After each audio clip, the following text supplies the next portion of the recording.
더 예배하러 나오신 우리 모든 성도님들에게 하늘로부터 내려오는 귀한 은혜와 복이 우리 성도님들의 모든 삶의 자리 가운데 가득 흘러 넘치기를 주님의 이름으로 간절히 소망합니다.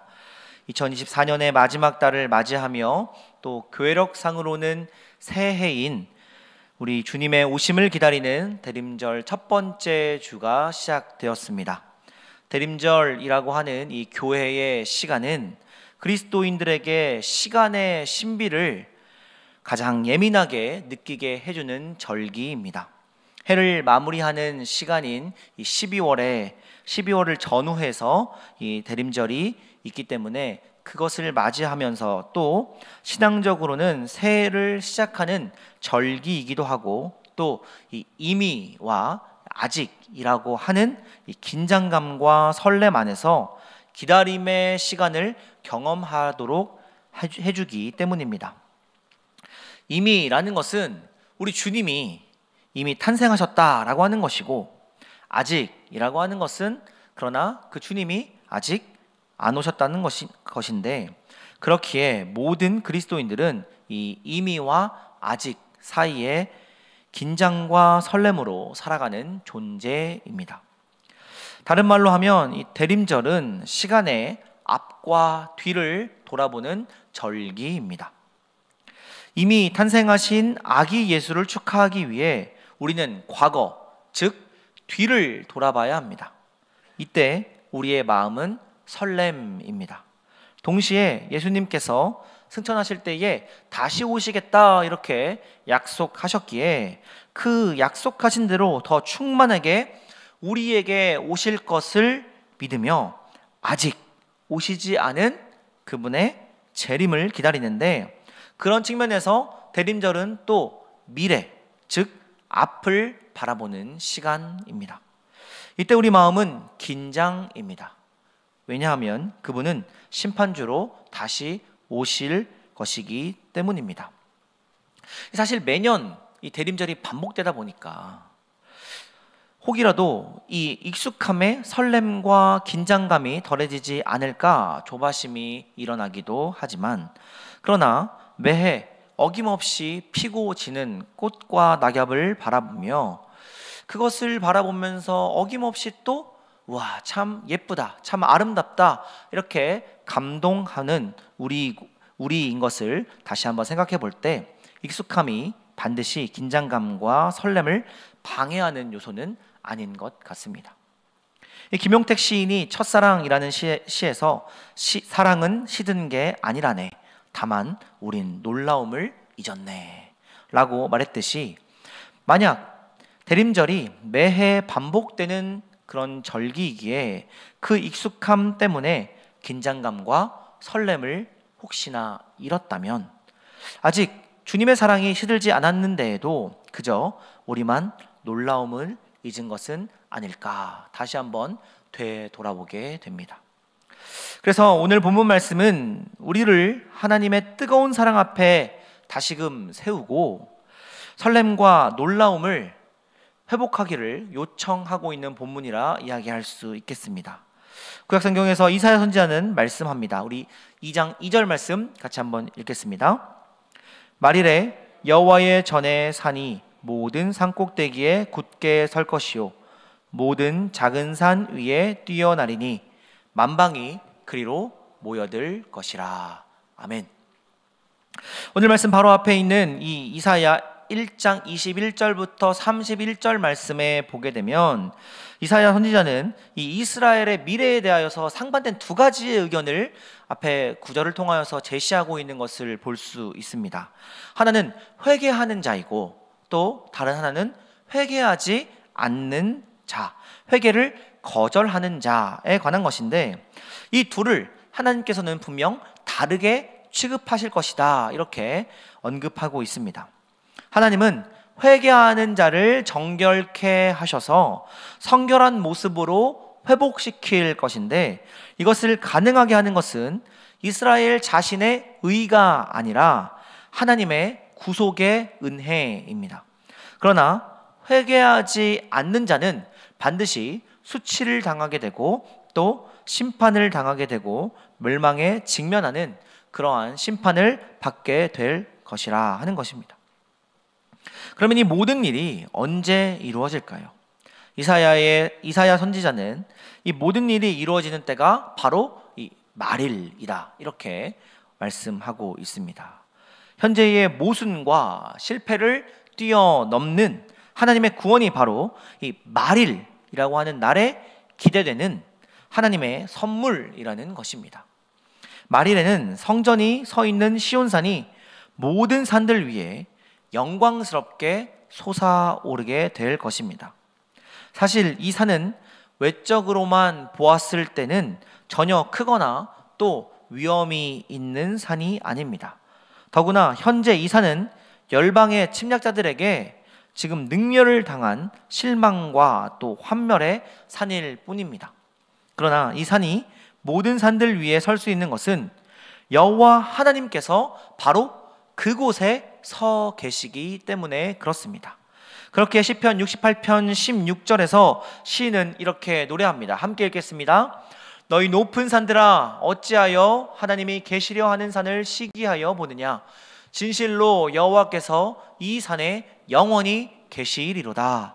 아멘. 그래서 사람들은 그 산으로 앞다퉈 달려가며 말합니다. 2장 3절 상반절 9절을 우리 같이 함께 읽겠습니다. 많은 백성이 가며 이르기를 오라 우리가 여호와의 산에 오르며 야곱의 하나님의 전에 이르자. 그가 그의 길을 우리에게 가르치실 것이라. 우리가 그 길로 행하리라. 아멘. 오늘 우리는 이 성탄이라고 하는 것이 이미 과거의 사건입니다. 하지만 이사야 시대에서 생각해 보자면 성탄은 앞으로 이루어질 미래의 일이었습니다. 즉 이사야 시대의 사람들은 성탄을 장차 이루어질 말일, 즉 미래의 사건으로 기다리고 있었던 것입니다. 그런 그들에게 있어 중요한 기다림의 자세는 여호와의 산에 오르는 것이었습니다. 그들이 달려가면서 하는 말이 인상적인데요. 2장 3절의 말씀, 그 후반절의 말씀을 우리 공동 번역으로 같이 한번 읽어보겠습니다. 그에게 배우고 그 길을 따라가자. 법은 시온에서 나오고 야훼의 말씀은 예루살렘에서 나오느니. 아멘.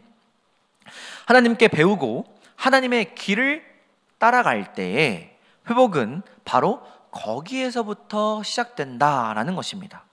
그런데 이사야 선지자에 따르면 그 회복은 단지 종교적이고 관념적이었던 회복만은 아니었습니다. 신앙의 회복이 역사의 회복으로 이어지는 현장을 이사야 선지자는 이렇게 아름답게 그려주고 있습니다. 4절 말씀 우리 같이 한번 읽겠습니다. 그가 열방 사이에 판단하시며 많은 백성을 판결하시리니 무리가 그들의 칼을 쳐서 보습을 만들고 그들의 창을 쳐서 낫을 만들 것이며 이 나라와 저 나라가 다시는 칼을 들고 서로 치지 아니하며 다시는 전쟁을 연습하지 아니하리라. 아멘. 그들이 야곱의 하나님의 전에 올라 그의 길을 배우고 또 그의 길로 행한 그 결과는 놀라운 것이었습니다. 그들은 칼과 창을 녹여 보습, 즉 농기구를 만들었습니다. 다시는 전쟁을 연습하지 않습니다.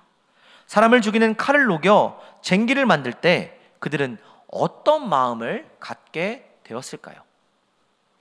이 말씀이 미가 선지자에 의해서도 거의 같은 형태로 전해진 바 있는데 미가 4장 1절에서 4절에서 보면은 이 미가는 보습과 창 이야기를 한 다음에 그 다음에 일어날 이야기를 이렇게 그려주고 있습니다. 4절 말씀 같이 한번 읽겠습니다.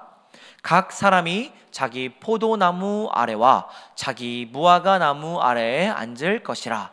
그들을 두렵게 할 자가 없으리니 이는 만군의 여호와의 입이 이같이 말씀하셨음이라. 아멘.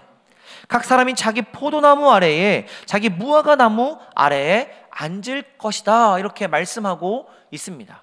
여러분, 이것이 얼마나 평화로운 풍경입니까? 오늘날 우리나라의 상황에서 이 말씀을 보면 한편으로는 부럽기도 하고 또 한편으로는 피현실적인 이상주의로 이렇게 비치는 것이 사실입니다. 모두가 칼과 창에 매달려 살아가고 그걸 빌미로 목줄까지 죄려 하는 이런 시기에는 더더욱 그렇습니다. 눈으로 보이는 칼과 창만 정말 실제로 칼과 창이겠습니까? 누군가를 짓밟고 일어나야 하는 이 삶의 처절한 현실 가운데 우리 모두는 다 칼과 창을 쥐고 살아가고 있지는 않습니까? 이런 현실을 생각하면 이사야의 예언은 아직 이루어지지 않은 것으로 보입니다. 이사야도 그 사실을 잘 알고 있었습니다. 그도 단순한 이상주의자는 아니었습니다. 그 역시 국제 정세를 뚫어다보고 있었습니다. 그러나 그는 지금 정치와 군사 문제를 직접 거론하고 있는 것이 아니라 하나님께서 하실 일을 전하고 있는 것입니다. 보습과 낫 이야기는 하나님의 일입니다. 사람들은 죽었다 깨어나도 그렇게 할 수 없습니다. 그럴 능력도 의지도 관심도 없습니다. 오직 하나님만이 칼과 창을 녹여 낫을 만들 수 있는 분이십니다.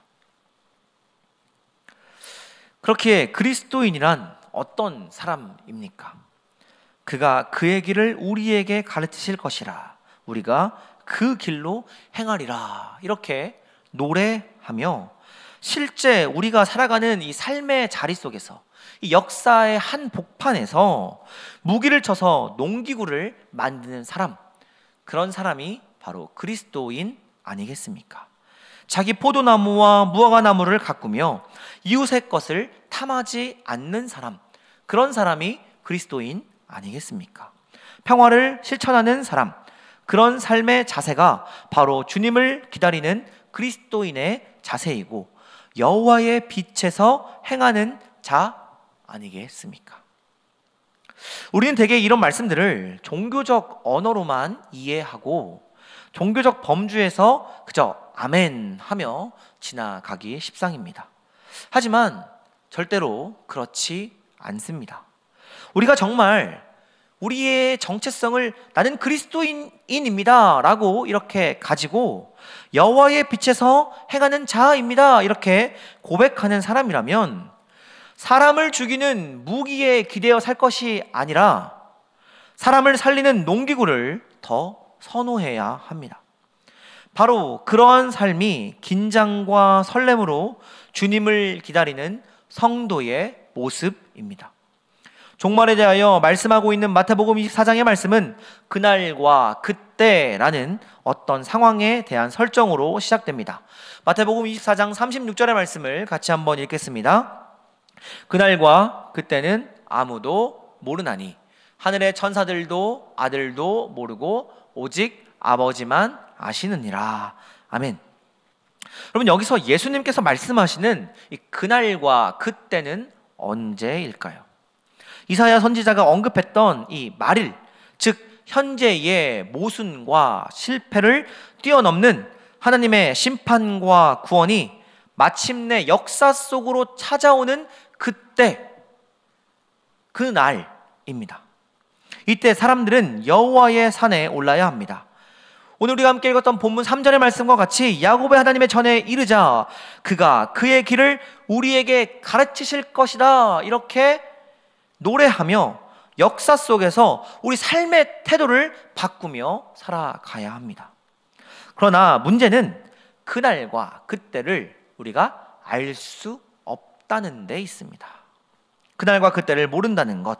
그래서 사람들은 그 어떤 긴장도 그 어떤 설렘도 없이 그저 보이는 현실에만 천착하여 그 보이는 현실에만 더욱더 민감하게 반응하며 살아버리고 맙니다. 오늘 당장 내 눈앞에 닥친 일이 너무나도 중요한 것입니다. 그러한 모습을 주님은 노아의 때에 견주어 설명하고 있습니다. 마태복음 24장 37절부터 39절의 말씀에 보면 노아의 때와 같이 인자의 임함도 그러하리라. 홍수 전에 노아가 방주에 들어가던 날까지 사람들이 먹고 마시고 장가들고 시집가고 있으면서 홍수가 나서 그들을 다 멸하기까지 깨닫지 못하였으니 인자의 임함도 이와 같으리라. 아멘. 먹고 마시고 장가들고 시집가는 것, 그것이 왜 문제이겠습니까? 오늘날 우리가 다 하는 것이지 않습니까?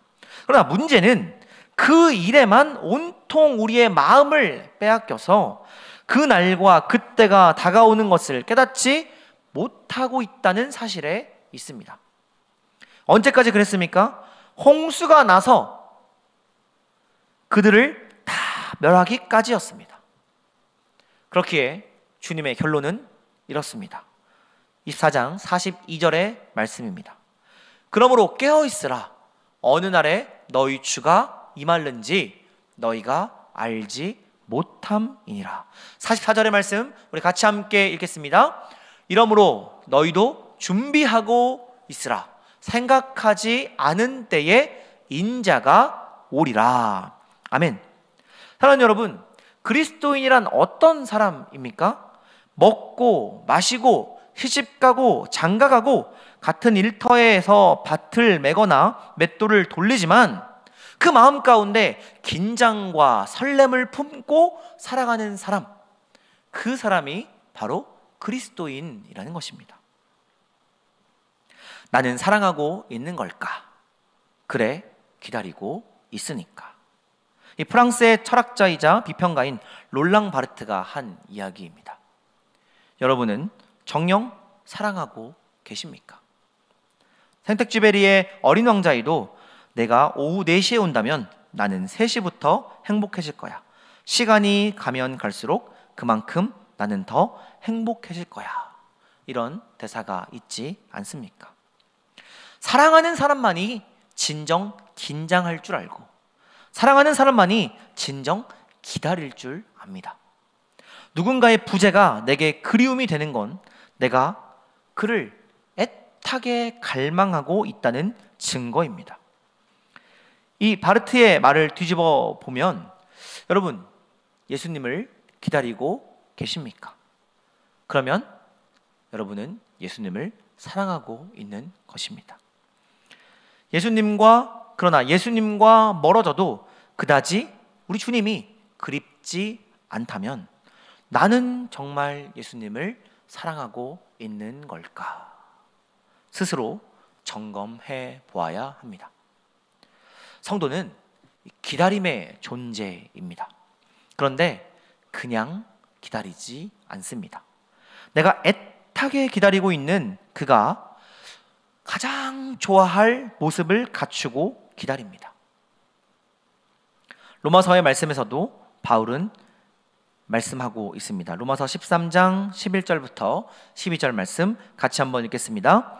또한 너희가 이 시기를 알거니와 자다가 깰 때가 벌써 되었으니 이는 이제 우리의 구원이 처음 믿을 때보다 가까웠음이라. 밤이 깊고 낮이 가까웠으니 그러므로 우리가 어둠의 일을 벗고 빛의 갑옷을 입자. 아멘. 여기 사도 바울이 말씀하고 있는 이 오실 그분이 가장 좋아할 나의 모습은 어떤 모습입니까? 때를 분별해 그분의 시간, 즉 하나님의 시간을 살아가는 모습입니다. 하나님의 시간으로 보았을 때에 지금은 그렇다면 어떤 시간일까요? 사도 바울은 2가지로 말씀하고 있습니다. 첫째는 잠에서 깨어날 시간입니다. 이것은 어쩌면 이 의지적인 노력을 촉구하는 것처럼 보이는 시간이기도 하지만 사실은 이 기다림의 신비에 대하여서 표현한 것입니다. 여러분, 사랑하는 사람을 기다린다면서 밤이 새어 낮이 가까워올 때까지 잠들어 있다면 그는 사실 사랑하지도 기다리지도 않는 것입니다. 열처녀가 오실 신랑을 기다리면서 그 신랑을 맞이할 가장 밝은 모습, 그것을 준비할 기름을 준비하지 않고 기다리고 있다면 정말 그 신부는 그 신랑을 사랑하는 마음으로 기다리고 있는 것일까요? 그 조바심 나고 설레는 순간에 어떻게 잠들어 있을 수 있겠습니까?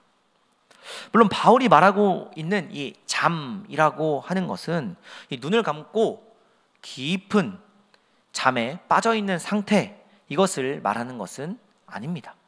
영적 게으름에 빠져 방탕한 상태를 이르는 말씀입니다.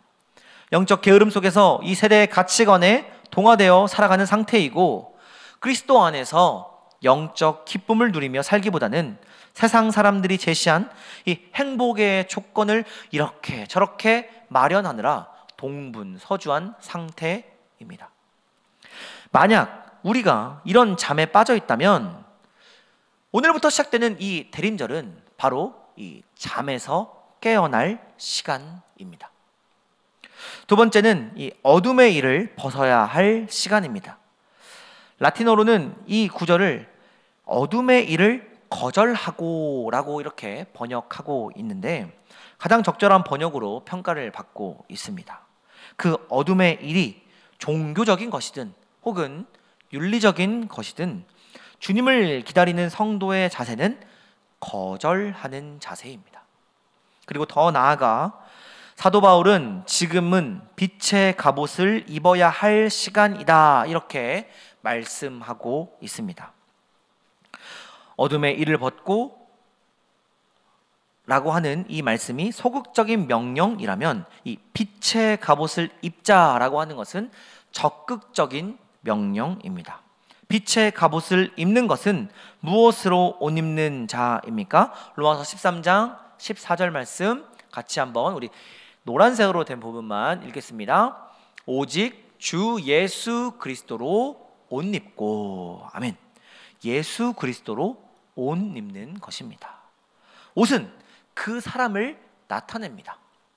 군복을 입고 있으면 군인이고, 환자복을 입고 있으면 환자입니다.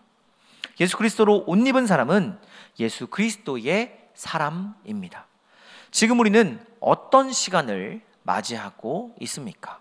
설렘 가득 예수 그리스도를 기다리며 깨어 어둠의 옷을 벗고 빛의 갑옷, 즉 예수 그리스도로 옷 입어야 할 시간입니다.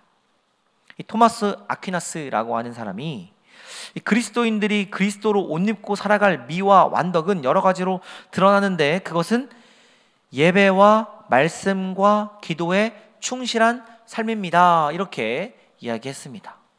이것이 맞는 이야기, 옳은 이야기입니다. 이렇듯 우리는 교회 안 혹은 교회 밖에서 예배하며 찬양하며 기도하며 이렇게 주 앞에 헌신하며 삶을 살아가기도 합니다.